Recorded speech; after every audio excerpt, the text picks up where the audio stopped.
I thought the Mercedes GLC 200 is just another luxury vehicle like the BMW or the Audi. But after driving it, I think this car is one of Mercedes' best ever and the most smartest cars. Did you know it parks on its own? It actually parks on its own. It is just amazing to see that level of innovation. I know parking assists are common, but this one is very, very nice. What it does is it wins over you slowly. It does not give you that wow factor when you just sit in the car, but the little things, that is what Mercedes GLC 200 is all about. It's supposed to be the normal one, not the AMG, nothing fancy. It gives you so much more than the normal car everyday driving which you are going to have. So this is the Mercedes GLC 200, and I think Mercedes understands the most important thing what brands understand. Everything on this car feels clean, smooth. Everything is just so well defined, so well put up that you forget that it's a normal car. And this one here is the coupe version, which is not the station wagon. So there are two types of Mercedes GLC. One is the coupe, which is this one, and then you have the station wagon, which drops down and you have more headroom. But this actually looks very, very nice, expensive. It looks like the next big thing. What do you guys think? Let me know down in the comment section. We are going to drive it obviously, but the suspension and everything feels so nice. Look at these lights. Don't they look futuristic? You have the 4MATIC badge over there. You have the dual exhaust, which is actually very, very good. Let me open the boot, and that is how you open the boot. Isn't that amazing? You look at all of this. Look at the overall space you get. It's actually very, very nice. I'm sorry about the lighting conditions, but it's too good. The other thing is you can drop down the seats over here for creating a complete row, and obviously you do have tons of space with the station wagon, and because of the coupe it drops down a bit. And then these are the tires. I just love everything about this, even the footrest. Let's go inside and see. So at the back you have obviously ambient lighting, you have all of that, but at the same time you have a display over here to control your climate, which is absolutely crazy. And all the vents are metal, which is the good part. It has got 4-way climate control, and this is how the ambient lighting looks. And I'm so glad I'm shooting it in the evening so that I can see the ambient lighting.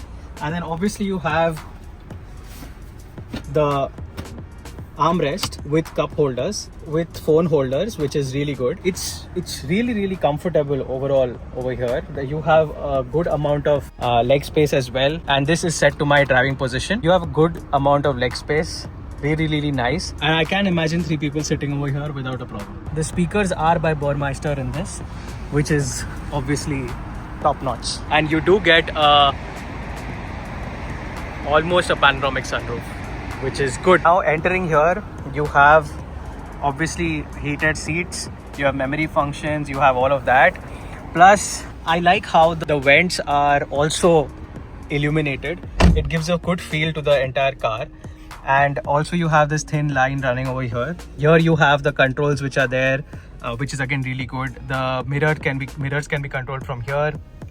And then obviously you have the star on the steering. I'm obviously going to show you the parking assist as well, and it's going to be really nice for you guys to see that. I don't like the fact that the stock is over here, but that's Mercedes. You can't do much about it. Then you do have the screen, which is portrait shaped.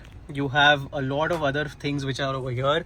At the top you have obviously all the controls, even with respect to the sunroof, the panoramic sunroof.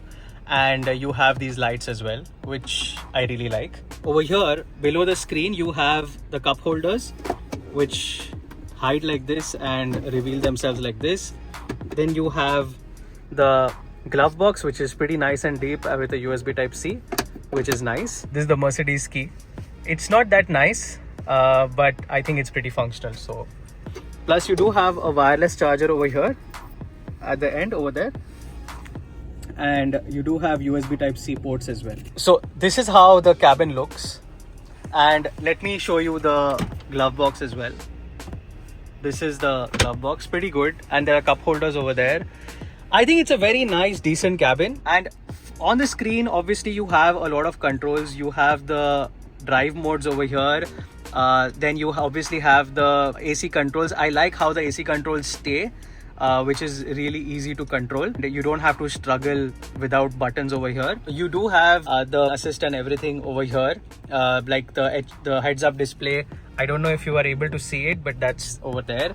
You have car wash mode, you have lane keep assist, and all settings over here tucked in. So you can do a lot of tweakings and decide how you want to drive and what is comfortable for you, which is nice. And it has got obviously AI, which I'm not triggering right now, but it has got all of that.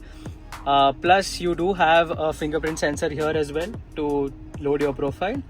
And then you have the parking assistance over here, which we are going to see. The camera views, which is 360 degrees. Yeah, it looks pretty standard, very well made. I think the volume button and the AC controls, which don't go away, are the best things about this, and Mercedes, you should really keep this. So good stuff over here. I also like how the floors are illuminated, so if you want to get all these options, definitely do that. The overall feel of the car is when you start driving it, so let's do that. We'll even try and park the car so that you can see all of that. But overall it looks really nice, very premium, and from GLC. And you don't expect this from GLC, right? Because that's the starting tier. I mean, I'm not even considering GLA. So GLC is the starting tier for Mercedes. So first, let's try the parking assistance. Let's see. It's saying searching for parking space. To speed up the process, I'm going to go on top of the parking so that it can see. Now let's slow down. Okay, now it's got it. I am depressing the brake pedal and I am saying park. Now I have completely left it, and it has decided that it wants to park. It has decided that it wants to park on the other side with the front ahead, and it is going ahead with it. Let's see what it does.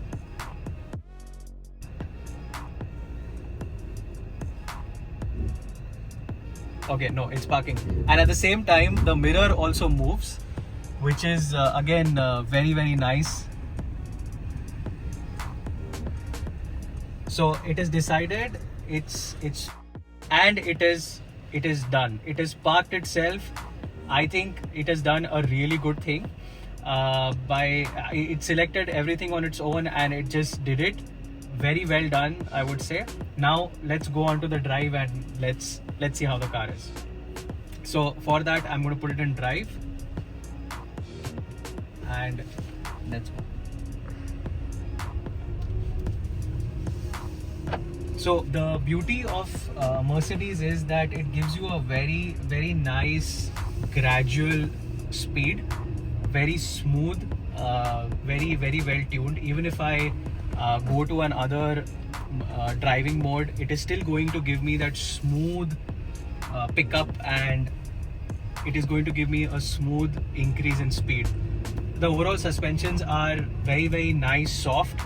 I also feel that the suspensions they react to the mode which it is in, which again gives a very nice driving experience altogether. And I feel that more cars should implement this, at least in this segment. The suspensions are really nice. They feel very controlled. The overall driving experience feels controlled. Even when I'm turning, the turning radius of the car, the way the car moves, even though this is supposedly an SUV, it doesn't have any body roll. It feels like it's driving like a sedan. The seating position is also really nice. It holds you when you drive, which is good. You have good control over the car. So overall, the car driving feels really nice. I have zero things to talk about this because it's just really nice, smooth, refined. That's how I'll put it.